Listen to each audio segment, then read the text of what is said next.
Popcorn Junkies. Popcorn Junkies. See how they run. We're reviewing See How They Run, which is apt for me because it sounds like mice. See How They Run. They all run up to the farm as well. Cut off their tails with it. This is a whodunit comedy, starring the likes. Well, the big stars are Saoirse Ronan, Sam Rockwell, Adrien Brody, Ruth Wilson, Reece Shearsmith, Harris Dixon, David Oyelowo. Oh yeah, he's good. And a whole host of others. Charlie Cooper. So in the week that we've looked at Onion Rings, or whatever it was, Knives Out, the sequel, Glass Onions, that's right. Apparently that was based incidentally on the Beatles song. There's a Beatles song called Glass Onions. It was a John Lennon song as well. There you go. Thanks you guys for always highlighting and illuminating this. They know, you know an awful lot. So this is set within Theatreland. This pivots actually around The Mousetrap, which is the longest running play in the history of all plays, and it's still running in central London by Agatha Christie. Classic whodunit. So this is very meta. This is a whodunit about the whodunit in a whodunit. Yeah. It's film within a film, within a play, within a film, within a play.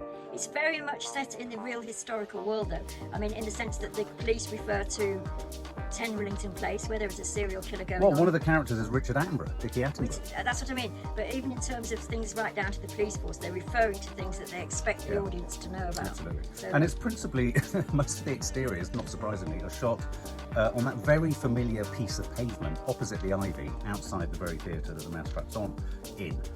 So, you know, very authentic space, it's set in the theatre. You know, theoretically, nothing about this that I shouldn't like, because we both love the theatre. We both, well, you like whodunit. I do. We love Sam Rockwell. Yeah. Saoirse Ronan always avails herself remarkably well. What did you think as we got going? I mean, I actually even like Agatha Christie. Not Mousetrap. No. But maybe that's only because everybody knows the Mousetrap. I mean, I always say I don't like Agatha Christie. You know, to be fair, I've never read them. I suppose I have a problem, or I don't enjoy stories. It's why thrillers don't really get me. Stories in which just the story, just the narrative structure is what becomes the subject, in a sense. It's about, it becomes a sort of, it's more a puzzle than it is for me, a story is about emotional three-dimensionality to character. No, you don't get that. And I'm always looking for that. And I think for me, some of the best thrillers, or even whodunits, have an aspect of that too, and then I can be carried along with the puzzle solving. I'm not interested in puzzle solving for the sake of puzzle solving. Well, that's what these sort of things are all about. I mean, right down to Murder on the Orient and, you know, blah, blah, blah. I find them devoid of any emotion. So, I mean, obviously there's some, because there are actors in them, and a lot of actors like playing them, but I think it's because they are almost always playing caricatures. They're very one-dimensional characters. And I think that's something you get in this. When we saw the trailer, Maddie interestingly said, oh, this is like Wes Anderson light. And it has that aspect, or it certainly started with that aspect to it. Helped by the fact that Adrien Brody's in there, who's always great value. I thought Adrien Brody was the richest thing at the front of this. Well, he's the only thing at the front of it, in the sense that he's giving us the narrative, isn't he? And he's a sort of... he's the director of the film that they're going to make off The Mousetrap. Full of himself. He's telling us what a whodunit is. And he's Loush, he's a sort of woman's man, isn't he? He drinks a lot, he doesn't... he's rude and vain and... Well, he leads the film, and also the kind of drama pivots around him very much. And the drama also pivots around the idea that there's a desire to turn The Mousetrap, the play, into a movie, and that sort of is, I don't want to give it away, and that's sort of laced through the drama. Brought into this is Saoirse Ronan, who's a WPC with aspirations of being a detective. Very obviously, you can see that in the trailer. And Sam Rockwell is the classic sort of droll, slightly bad-tempered, doesn't really want to be there, seen it all before. Also drinks too much. Inspector. And I was looking forward to his Inspector Stoppard, and I was really disappointed. Oh, were you? Yeah. First of all, he sounded like Johnny Depp doing Captain Jack Sparrow. I thought he did at times, but he actually grew on me, his way of playing the accent, because it wasn't awful, his accent at all. No, it wasn't the way awful. he did it was so that you couldn't really tell what it was supposed to be. It was almost like he was just in command of the accent, that he was almost holding it close to his chest, so you never really got any... Exactly, and as he does about half of his appearances drunk, and so he can slur his words quite easily, that all fits in. So his accent didn't bother me at all. I liked his personality because he's essentially hard-boiled. Seen it, have you just said this, haven't you? Seen it all before. you know, he's been assigned this female sort of... Yeah, and in a sense, but what happens with Saoirse Ronan is she's kind of 20 steps ahead, isn't she? Yeah. And halfway through, you squealed, "It's him!" Yeah. Ruining it for everyone in the cinema. No, because it's such a spoiler alert. What is wrong with you, Mum? I mean, all whodunit writers, readers, and everything else know that it's the inspector. It From wasn't. an inspector called... No, it wasn't, and it isn't. It wasn't what's his face with the moustache in Murder on the Orient Express. No, of course not. It wasn't Ben Wee, whatever his name is, Daniel Craig in Knives Out. It's a joke. Anyway, so they play on expectations. It's the classic thing of could it be them, could it be that? But I have to say, I don't think they played the who could it be. I was expecting a more ornate puzzle. Okay. It wasn't particularly complex because I think they instead felt that they had a much more compelling double act in Saoirse Ronan and Sam Rockwell. Yeah, it makes so you it very wonder, much became doesn't that. it? Yeah. So I was expecting many more sort of false leads, Yeah. and we didn't get many of those. I mean, I thought Ruth Wilson is always great. They're all playing various aspects of getting this thing from stage to screen. Yes. And there's all the sort of jealousies and intrigue and money worries and It's affairs a bit on the like a murder side mystery and- game, isn't it? They're giving us Yeah. all those little tidbits. Murder mystery, exactly like that. Yeah. And they were good. I thought David Oyelowo, is that how you pronounce his name? Yeah. David Oyelowo. I thought he was good. I thought He was all right. I've never seen him play that sort of camp before, but I camp thought it was playwright. a bit too much. Yeah, a bit too much. Adrien Brody is just always Adrien Brody. Yeah. I thought Ruth Wilson was great. She's always good. she was Good. great. She's Good such a value. safe pair of hands. Good Reece Shearsmith, I didn't feel they used him enough. He's always the same. That is him. That was him. But he's got more range to him than He that. hasn't got much range, Oh, Mark. Christ, okay, he hasn't got much range. Well, there you go. Yeah. And Harris Dickinson playing Dickie Attenborough. I thought he was quite good. Yeah, that was a bit of a shock, but I thought that was quite a bold move. But do you agree? I don't think it didn't get as complex as I thought they could have taken it. No, but didn't you... I don't know whether this is true or not, but I thought that was because we were supposed to feel that it was getting more complex in the bits that we couldn't see. I mean, we're going to have to say what happens at the beginning of the film, otherwise we're not... Do you think not? No, I think we can't. But one of the key characters dies, obviously. Yeah, and then it's finding out how that's happened, and that becomes the overriding... Well, that's a whodunit. Yeah, but you've got to pull in everybody in their various, Yeah, but I don't think that's my point. I don't think they did that enough.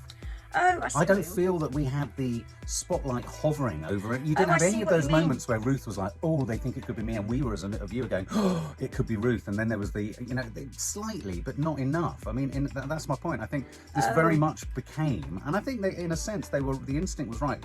For me, the strongest aspect of this film is Saoirse Ronan. She's definitely it's her film. And she outperforms even, Sam Rockwell. And I was disappointed by Sam because Seven Psychopaths, even Three Billboards, though I like Nads, I think he overcooked it, but he was still entertaining.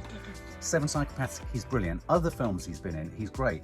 It was a muted performance, even within his eccentricity. It was muted. But I thought it was a good performance. I think if it wasn't for Saoirse, this would have really fallen apart. I thought it was incredibly leadenly directed. It was. It lacked any cinematic aspect to it. Even though they were going for those kind of symmetrical cake shots and stuff like that, I thought it could have been infinitely more visual, especially a bit backstage and all that kind of stuff. It lends itself really well. It was very televisual.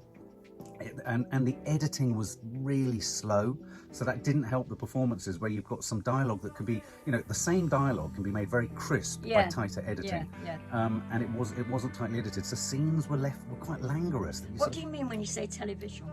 Televisual as in the composition wasn't cinematic. It wasn't widescreen. It doesn't even have to be widescreen, but they weren't going for big close-ups. They weren't going for a range of shots within a setup. There was a lot. The split. What did you think of the split screen? Well, a lot of films are doing that. I thought it was there for the sake of it, rather than it lending itself to anything. Although at times they were doing that thing of you saying bringing everybody into the picture by literally bringing everybody into the picture. But the split screen did. And halfway through the film, I thought, okay, this film is reaching for comedy, but isn't having the courage of its convictions. I personally felt it would have been a stronger film.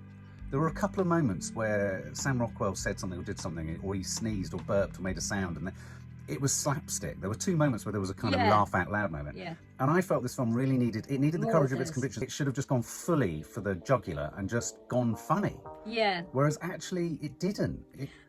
Because Adrien Brody takes up, say, like the first not 30, nothing like that, but first 10 minutes of the film, and because he's so bombastic and over the top, they pulled it back after him, didn't you feel? You had this curious scene where Sam Rockwell was making jigsaws.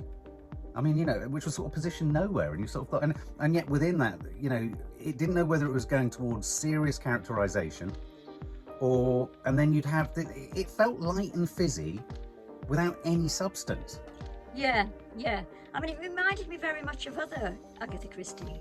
I mean, you never get sort of a character analysis in... No, not character analysis. Well, I think it needed to be fun. All I'm saying is I think it needed to be... It could have gone slapstick. They had the actors for it. I think it could have been more arched, and I think it could have been more extreme. But do you ever watch, Mark, things like Murder on the Orient? But this isn't trying to be that. No, I'm thinking this was now not about a serious... the comedic aspect. They're not. No, I know, but this was suggesting it was comedic. Yeah, but I think they always suggest comedy and never reach it. And I felt that this did in a bit more than they usually do, mainly because of the duality of the main two couple. I mean, they got on. Well, I tell you what, even their sort of the chemistry between Saoirse and Sam Rockwell was like. It was exactly like trying to start a car. The ignition would start and then it would fire down.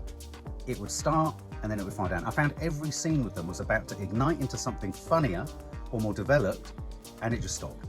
All of them. I mean, every single conceivable scene, I just thought it just dropped dead. I thought the split screen, weirdly, they started with the split screen, and they were doing the split screen oddly. They were doing the split screen in the same shot, which lent nothing to anything. So you had someone walking down a corridor and they'd split it to the other, and it was like it was just for the sake of it. And then they jettisoned with it at a certain point in the film. So it was obviously something that they'd done and then had shot it and thought, Yeah. Well, even allowing for the fact that I do like whodunits, I don't like the mousetrap, but then the mousetrap itself is irrelevant because it's just that's a device to hang the whole thing on. And the fact it's been going for years, they mentioned that. There's Agatha Christie facts There's a in character of Agatha Christie. Yeah, there is, Shirley Henderson. Yeah. But it wasn't as good as I hoped it would be. And why was that? The writing wasn't good enough. And yet, Sparky Saoirse I thought was really, really as good as she could be with what was written. And up to a point, I felt Sam was as good as he could be, with a very underwritten part. So in that respect, I can't blame them. And then they just introduced the characters. I think it was a mistaken enterprise. What do you mean, the whole thing? Yeah. I couldn't understand how or why it was made. It smacked to me a bit of things like Number 9, something that's supposed to be something, considers itself something, and it isn't. It's just not. It doesn't reach the heights that it wants to reach. I think it thought it was funnier than it was. That's what I'm saying, really. Yeah. It thought it was funnier than it was.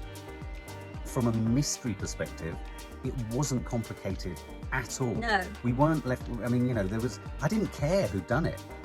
No. I genuinely didn't care who done it, and I kind of knew who done it about halfway through, and I still didn't care. No. And I think even the payoff. It was a damp squib of a payoff, and they do riff on this idea of a film of a play and a play in a play, and the film of the play and all that kind of stuff. And I thought they could have been cleverer with that. I think the end of the film could have been cleverer. I think definitely that. I think that their ideas. I think they definitely could have been clever with that. I thought they were going to be, and then they didn't. It just sort of started to fall flat. Yeah. Which is a shame. Yeah. But I don't think it was anybody's fault, really. It's probably someone's fault. Director, maybe. Got to find them, sort it out. Yeah, okay, kill them, maybe. Well, that would be dramatic. So what would you give it? Okay, what would I give it? 30. 30? Wow. I think Saoirse Ronan pulls it just above 30 for me, not much more. I'd give it 35. Okay. I think some people will enjoy it enough because there's enough familiar faces in there. But believe me, it's not a complex whodunit. No. And it's not, you're not kind of marvelling at the ingenuity of the plot. No. At all. No. You're kind of always willing Saoirse Ronan to come on. And I was just waiting. For me, Sam Rockwell was a big disappointment. I was waiting for him to fire up in a big way. I was waiting for him to be more drunk, more silly, more droll, more of a kind of, crisper kind of, exchanges with her. Whereas actually, most of her very witty kind of comments were greeted with silence or That's true. I mean, I do sort of. It is true that I can't really judge Sam Rockwell, and I know that's my fault because I just think he's good, and I can't sort of see the criticism. I can't criticise him. I worry he might have gone in there and done that actorly thing of saying, "I think you need to underwrite me because I can just be it." And he needed a few more. Yeah, lines. no. I think that's probably very, very true. Yeah. So there you go, guys. 35 from me. 30 from Nan. I thought the relationship was quite good, though, in some ways. Yeah, from her far more than him. Yeah, from she him. made it. Yeah, she made it. So this is a Saoirse Ronan made film. Movie, it is. For more film and family fun, don't forget to click the subscribe button and make sure to click the bell to never miss an update.